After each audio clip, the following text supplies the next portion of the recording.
நடுவர் அவர்களே, எனக்கு முன்னால் தங்க அனுக்கிரகா ரொம்ப அழகாக பேசினாங்க. ரொம்ப சந்தோஷமாக இருந்தது. அவங்க சொல்லும்போது இந்த எழுத்தாளர் சேட்டன் பகத்துடைய குடும்பத்தில் உள்ள விஷயத்த சொன்னாங்க. அவங்க மனைவி வேலை பார்க்குறாங்க. சேட்டன் பகத் ரொம்ப பெருமையாக என் மனைவி வேலை பார்க்குறதுனால தான் நான் சந்தோஷமாக இருக்கேன் அப்படின்னு அவர் வெளிப்படையாக உண்மையை ஒத்துக்கிட்டார். சேட்டன் பகத் மனைவி வேலை பார்க்குறாங்க. நம்ம வீடுகளில் அதிகமாக வேலை பார்க்குறது ஆண்கள் தான். என்னைக்காவது என் புருஷன் வேலை பார்க்கறதுனால தான் நான் சந்தோஷமா இருக்கேன்னு நீங்க ஒத்துருக்கீங்களா? உண்மையை பேசியிருக்கீங்களா? ஒத்துக்கிறதே இல்லைல்ல. அவருக்கு கூறுபாடு பத்தாது. ஆம்பளைன்னா சுயநலம்ங்கிறதே இருக்காது. நான் நல்லா இருக்கணும் என்னைக்காவது ஆம்பளை நினைச்சிருக்கானா? இல்லையே.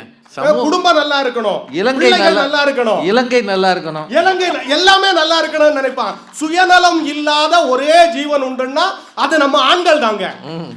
அதனால தான் ஒருத்தன் சொன்னா, தேவதைகள் ஆண் வடிவத்திலும் இந்த பூமியில் வரும். அது உங்க வடிவத்தில் வந்திருக்குல்ல. நான் ராஜபாளையத்திலிருந்து வந்ததா நீங்க சொன்னீங்க. எனக்கு என்னோட அனுபவம் ஒன்று சொல்லிடுறேன். ஏன்னா மனைவி கேட்கறத பார்க்கும்போது ஆச்சு என்னெல்லாம கேட்பாங்க. எங்க தெருவில் ஒரு அம்மா ஒரு நாயோட வாக்கிங் போயிட்டு இருந்தது. சரி, நாயோட வாக்கிங் போயிட்டு இருந்தது. இதை பார்த்துட்டு என் ஒய்ஃபு சொல்லிச்சு, நமக்கும் ஒரு நாய் வாங்கி தந்தீங்கன்னா நானும் வாக்கிங் போய் கொஞ்சம் ஸ்லிம் ஆயிடுவேன்னு. எனக்கு ஒரே எண்ணம், எப்படியாவது என் ஒய்ஃபு ஸ்லிம் ஆயிடணும். அந்த ஒரு நல்ல எண்ணத்தில் ஒரு நாய் காஸ்ட்லியாகவே வாங்கி தந்தேன். அவங்க அந்த நாயை வாங்கிட்டு ஒரு 4 நாள் வாக்கிங் போயிட்டு வந்து சொல்கிறாங்க, இந்த நாய் சரியில்லை, நீங்கள் வாங்கன்னு. நீங்கள் அதை விட காஸ்ட்லியான ஆள். என்ன செய்யறது?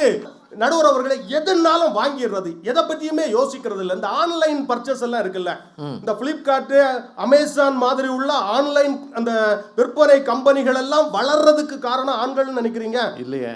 அவனுக்காக எதுவுமே எல்லாத்தையுமே தேவை இருக்கோ இல்லையோ, நீங்க என்னன்னா ஆன்லைன்ல ஒரு சாரியை பார்த்து வாங்கிடுவாங்க.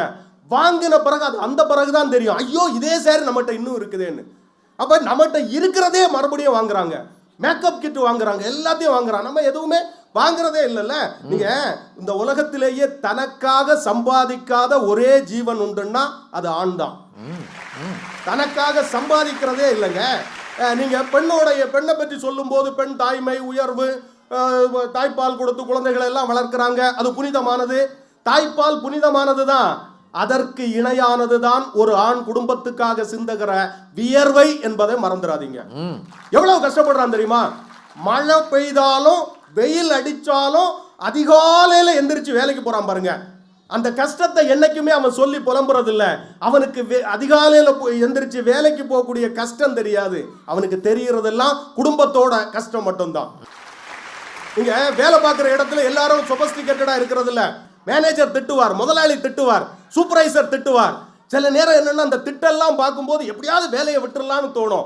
விட்டுறலான்னு தோணும் போது பிள்ளைக்கு முகம் தெரியும், ஒய்ஃபு முகம் தெரியும், குடும்பத்தில் உள்ள அத்தனைவருடைய முகம் தெரியும். வீட்டு வாடகை கட்டணும்னு தோணும். ரிசைன் பண்ணலான்னு பேப்பரை எடுக்கிறவன் பேப்பரை கிழிச்சு தூர போட்டுக்கிட்டு எல்லா அவமானத்தையும் தாங்கிக்கிட்டு வேலை பார்க்குறான் பாருங்க. அங்கதாங்க ஆம்பளை நிற்கிறான். நீங்க குடும்பத்தில் மகிழ்ச்சிங்கிறது என்னது? ஒரு கேள்வி கேட்கிறேன், சண்டையை உருவாக்குறது யாருங்க? நம்ம செவனேன்னு கஷ்டப்பட்டு வேலை பார்த்துட்டு வீட்டுக்குள்ள வரும்போது உங்க அக்கா வந்தா, ஒரு அமைதியை தேடி வர்ற வீட்டுல அமைதி இல்லாத சூழலை உருவாக்குறது பெண் தானங்க. ஒருத்தவரு என்ன மாதிரி யாரோ 2-3 பேர் மட்டும் கை தட்டுறாங்க. ஆமா ஆமா ஆமா ஆமா. அது சிக்கல் என்னன்னா, வந்திருக்கவங்க குடும்பமா வந்திருக்காங்க. ஆண் கை தட்டலான்னு கையை தூக்கும் போது ஒய்ஃபு என்ன இது என்ன கிண்டல் பண்ணிக்கிட்டு இருக்கிறான். இதுதாங்க தைரியம். தைரியம் நமக்கெல்லாம் இந்த மேடைகள்ல தைரியம் வந்தாதான் உண்டு, வீட்டில் வராது வரக்கூடாதுல்ல. நடுவர் அவர்களே, ஒன்று வெளிநாடுகள்ல எல்லாம் வேலைக்கு போறோம்ல, எவ்வளவு கஷ்டப்படுறாங்க. எல்லாரும் பாதுகாப்பான வேலையில இருக்கிறதுல கஷ்டப்பட்டு காசு சேர்க்கிறான். இங்க குடும்பமும் மனைவியும் சந்தோஷத்தோடு வாழணுங்கிறதுக்காக அவன் கஷ்டங்களை அனுபவிக்கக்கூடியவன் தான் ஆண் தாங்க. நடுவர் அவர்களே, இப்படி சொல்றேன், தன்னை முழுமையாக அழகாக்கி கொள்ள வேண்டும் என்று நினைப்பவள் பெண். குடும்பம் அழகாக வேண்டும் என்பதற்காக தன் அழகையே இழப்பவன் ஆண். பார்க்கிறதையெல்லாம் வாங்கணும்னு நினைப்பது பெண். தனக்கு தேவையானதை கூட வாங்க வேண்டாம்னு ஒத்தி போடுறவன் ஆண். குடும்பத்துக்காக தன்னுடைய காதலை, இளமையை, தூக்கத்தை கூட தொலைத்து விட்டு குடும்பத்தினுடைய எல்லா விதமான ஆனந்தத்துக்கும் தன்னை முழுமையாக ஒப்பு கொடுப்பவன் ஆண், அவனுக்கு கணவன் என்று பெயர். வாய்ப்புக்கு நன்றி, வணக்கம். கூடியிருக்கின்ற அன்பு சொந்தங்களே, உறவுகளே, நண்பர்களே, தோழிகளே, எல்லாருக்கும் பணிவின் வணக்கம், நன்றி. பெண்கள் டெபிட் கார்டை நீங்க பார்க்கவே முடியாது, ஏன்னா அவங்க தான் கரெக்டா வச்சிருக்காங்க. பேங்க்ல வேலை செய்யற நடுவர் கூட பேங்க்ல வேலை செய்யற ஒரு காலத்துல ரிட்டையர் ஆயிருக்கு. பெண்கள் டெபிட் கார்டு அப்படிதாங்க இருக்கணும். As a banker I'm telling you, உங்க டெபிட் கார்டை நீங்க வேற யாருக்கும் கொடுக்க கூடாது. அதுதான் பேங்க் விதி. விதிகளுக்கு மாறா நடக்க சொல்லி பெண்களுக்கு உத்தரவு போட நீங்கள் யார் சேஷாத்ரி? எல்லாத்தையோட இதெல்லாம் பொறுக்கலாங்க. சின்ன பிள்ளைங்க அப்படித்தான் பேசும். அவருக்கு இருக்கிற ஒரு குறைய பார்த்தீங்களா? கட்டின ஜீன்ஸோடு வான்னு ஒரு பெண்ணுன்னு சொல்லலையே. கல்யாணம் ஆகி 10 வருஷம் ஆச்சு. இனிமேல் உங்களை கட்டின ஜீன்ஸோடு வான்னு ஒரு பொண்ணு சொன்னா குடும்பத்தில் கொலவு கட்டி வச்சு அடிப்பாங்க. சார், இந்த கேள்வியை நாணயமா அணுகுங்க. தன்னை விட குறைவாக சம்பளம் வாங்குகிற ஒரு ஆணை திருமணம் செய்து கொள்ள ஒரு பெண் சம்மதிக்க மாட்டாள். அந்த பெண்ணுக்கு ஓரளவு உறுதியான வருமானம் வருகிற ஒரு ஆணோடு ஒரு இல்லத்தை அமைக்கிற போதுதான் அந்த இல்லம் மகிழ்ச்சியாக சந்தோஷமாக இருக்கும் என்று தெரிந்ததனால்தான் முடிவெடுக்கிற போது எச்சரிக்கையாக இருக்கா. இப்போ நான் ஒரு கேள்வி கேட்குறேங்க. இப்போ இந்திய சினிமா பட வரலாற்றிலேயே மாபெரும் வெற்றியை குவித்த படம் விக்ரம்னு இப்போ எல்லாரும் சொல்கிறாங்க. அந்த படத்தினுடைய இயக்குனர் தான் அந்த வெற்றிக்கு கமல்ஹாசன் மாதிரி அவர் ஒரு பெரும் காரணம். லோகேஷ் கனகராஜ் அவர் ஒரு பேங்க் எம்ப்ளாயி, உங்களுக்கு தெரியுமா? வங்கி அதிகாரியாக இருந்தார். அவங்களுக்கு திருமணம் நடந்த போது அவருடைய மனைவி எந்த நம்பிக்கையில் கல்யாணம் பண்ணியிருப்பாங்க? இவர் ஒரு பேங்க்ல வேலை செய்கிறாரு, இவருக்கு ரெகுலரான வருமானம் வரும்னு நினச்சி தானே கல்யாணம் பண்ணியிருப்பாங்க. ஆனால் வங்கியில் வேலை செய்து கொண்டிருந்த லோகேஷ் கனகராஜுக்கு திரைத்துறையில் ஒரு ஆர்வம் இருக்கிறது. திரைத்துறையை நம்ப முடியாது. ஜெயிச்சா ஜெயிப்பாங்க, விழுந்தா விழுந்துருவாங்க.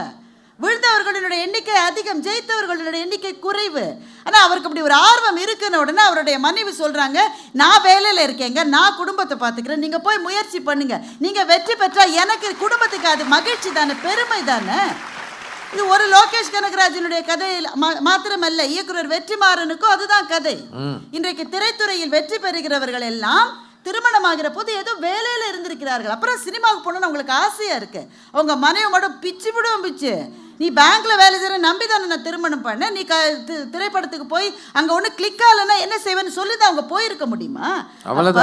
ஆண்களினுடைய கனவுகள் நிறைவேறுவதற்காக தான் பணியிலே இருந்து கொண்டு வீட்டையும் பார்த்து கொண்டு பெண்கள் இன்றைக்கு இருப்பது யதார்த்தம் என்பதை மறைத்துவிட்டு 3 ஆண்களும் பேசுகிறார்கள். நீங்களும் கைத்தட்டுங்கன்னு அவங்களுக்கு சார்பாக நீங்கள் நான் சொன்னதெல்லாம் மறந்துருக்கு ஐயா.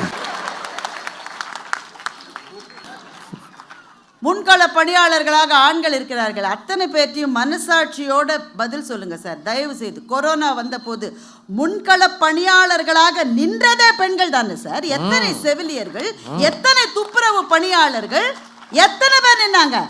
அந்த குடும்பங்கள் கொரோனா காலத்திலே அப்படி எத்தனை குடும்பங்கள் ஒன்றும் இல்லாமல் போச்சு. பெண்கள் எப்படி சார் சமாளிச்சாங்க? எங்கேருந்து வாங்கினா, எதை தூக்கி எதில் போட்டா, எந்த இடத்துல கடன் வாங்கினா, ஒரு வயிறு வாடாமல் கொரோனா காலத்தில் ஆணுக்கு சம்பாத்தியமே இல்லை என்றாலும் அந்த குடும்பத்தில் ஒருவரினுடைய வயிறு கூட வாடாமல் காப்பாற்றியவள் தாய் தானே, அந்த அம்மா தானே.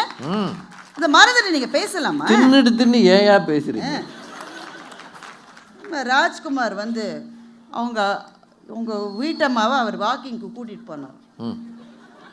அந்த அம்மா சொல்லிச்சா ஒரு நாய் வாங்கி கொடுங்க, அப்புறம் சொல்லிச்சா நீங்களே வாங்கன்னு.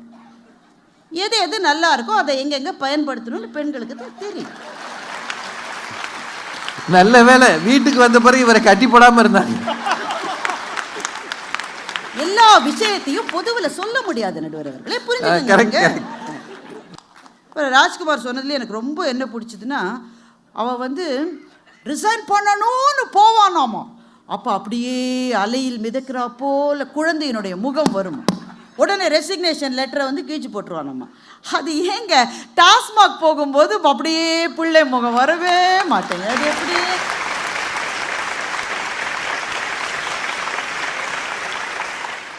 ஆண் வந்து திட்டமிடுதல் என்பது பெரிய அளவில் இருக்காது. இந்த நாள் நல்லபடியாக போகணும், இன்றைக்கி நல்லா போகணும், என்னோட இன்றைக்கி குடும்பம் நல்லா இருக்கணும்.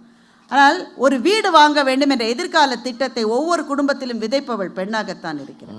நம்ம இன்னைக்கு இருந்த மாதிரியே இருக்கக்கூடாதுயா, நாளைக்கு பெரிய லெவலுக்கு போகணுயா, நாங்கள் பட்ட கஷ்டத்தை நீ படக்கூடாதுயான்னு பிள்ளைகளுக்கான கனவுகளை விதைக்கிறவளும் எப்போதும் தாயாகத்தான் இருக்கிறாளே தவிர அது தந்தை அல்ல.